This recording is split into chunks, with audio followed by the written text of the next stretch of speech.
Sa lahat, tutorial po natin ngayon ay tungkol sa stator ng motor sa full wave at ang hindi full wave. Unahin natin ang full wave. Ito pong stator na full wave, for example. Ito po yung diagram ng full wave stator. Yan po. Papaliwanag ko po kung paano naging full wave yan.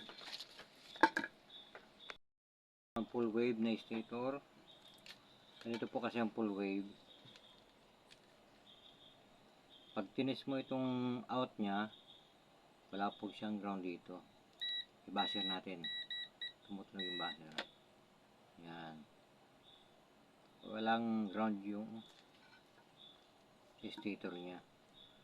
Yan. Ito. Yan. Wala po yan. Yan. Pero pag itong dalawa, inikit mo, continuity, meron po yan.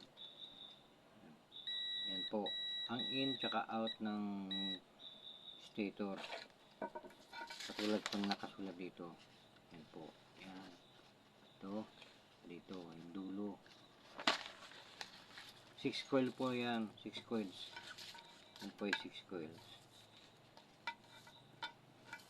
Tapos yung non-full wave stator. Ito naman po yung non-full wave stator ng motor. Ang diagram po niya. Ayan. Yan o. Ayan. Yan po ang diagram ng non-full wave stator. Papaliwanag ko din po yan. Paano naging non-full wave. Ito po yung stator na non-full wave galing sa STX. Papaliwanag ko po. Ito po yung non-full wave stator.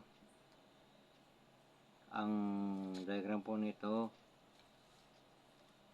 kanyang connection ay ganito po. Ito po yung out, magkabilaan po. May buzzer po yan.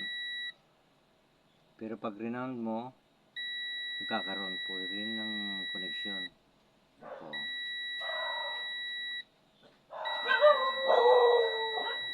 Ito po yung sa lightings. Nakikita nyo, 0.3. Mas mataas yung sa charging. 25.4 ang resistance niya.